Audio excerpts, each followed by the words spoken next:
Shalom, kita bertemu kembali melalui Renungan Harian HKBP Resort Sutoyo. Pada hari ini, Sabtu 5 Oktober 2024. Kita berdoa. Damai sejahtera yang daripada Allah Bapa yang melampaui segala akal adalah kiranya menyertai hati dan pikiranmu di dalam Kristus Yesus Tuhan kita. Amin. Firman Tuhan yang menyapa kita pada hari ini, yaitu yang tertulis dalam Injil Lukas pasal 13 ayat 17. Dan waktu ia berkata demikian, semua lawannya merasa malu, dan semua orang banyak bersuka cita karena segala perkara mulia yang telah dilakukannya. Dalam bahasa Batak, dung didok ibanai muru masudi alaunai jala marlasni roha masudi natoropi siala saluhut babahenna na marmudiai. Demikian firman Tuhan. Saudara yang terkasih dalam nama Tuhan Yesus Kristus, nas ini adalah akhir dari sebuah kisah yang terjadi di sebuah rumah ibadah orang Yahudi. Pada hari Sabat, Yesus mengajar di sana. Di sana ada seorang perempuan yang telah 18 tahun sakit sampai bungkuk, dikuasai roh yang jahat, dan Yesus menyembuhkan pada hari Sabat itu. Inilah yang menjadi pokok masalah. Hari Sabat adalah hari yang sakral bagi orang Yahudi.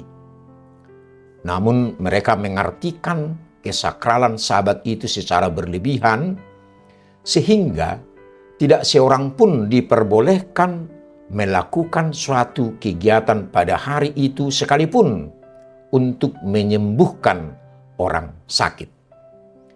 Bisa dibayangkan kalau hal ini dianut oleh dokter atau perawat sehingga mereka tidak mau menolong pasien yang sakit parah karena saat itu hari Sabat. Yesus memberikan wawasan berbeda tentang hari Sabat. Pada hari itu, Dia menyembuhkan perempuan yang bungkuk punggungnya karena dirasuki roh jahat selama 18 tahun. Kepala rumah ibadat kemudian melontarkan protes. Yesus menjawab kepala rumah ibadat itu dengan menekankan masalah melepaskan dan dilepaskan.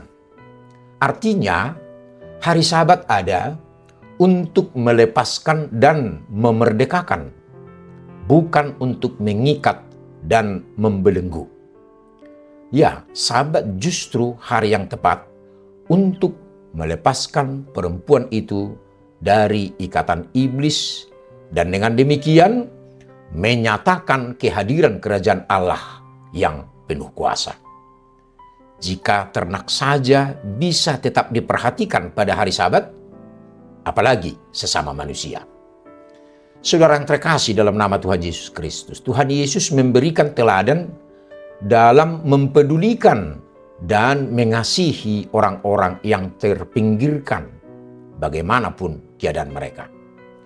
Tidak seperti pemimpin rumah ibadat yang lebih mementingkan hukum Sabat ketimbang orang sakit. Yesus tergerak oleh belas kasihan ketika melihat seorang perempuan yang sakit di rumah ibadat. Yesus melihatnya lebih daripada seorang yang sakit fisik, melainkan sebagai makhluk ciptaan Allah yang membutuhkan kelepasan. Dia memanggil perempuan itu dan mengatakan kepadanya bahwa ia telah sembuh. Dia lalu meletakkan tangannya atas perempuan itu. Dan seketika itu juga berdirilah perempuan itu dan memuliakan Allah. Jamahan Yesus membuat si kepala rumah ibadat gusar karena hari itu Sabat. Yesus Tuhan atas hari Sabat. Dengan penuh belas kasihan memilih menyembuhkan perempuan itu. Pribadi yang telah disiksa dan dipermalukan selama hampir 20 tahun. kita perlu untuk merenungkan berapa sering kita melihat seseorang membutuhkan pertolongan, tetapi menganggapnya tidak layak menerima uluran tangan kita.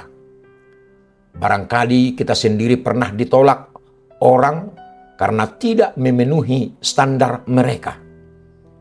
Kiranya kita tidak menjadi sama dengan si pemimpin agama yang lebih mementingkan aturan daripada sesama manusia. Sebaliknya, marilah kita mengikuti teladan Yesus dan memperlakukan sesama kita dengan penuh rahmat, belas kasihan, dan penghormatan. Karena kita adalah sama-sama insan ciptaan Tuhan. Amin. Kita berdoa. Ya Tuhan Yesus yang penuh kasih dan anugerah, ajarlah kami untuk dapat saling peduli bagi sesama kami, saling membantu, dan saling memperhatikan, dan saling mengasihi karena nama-Mu. Amin. Saudara yang terkasih, selamat beraktivitas hari ini. Tuhan Yesus memberkati. Shalom.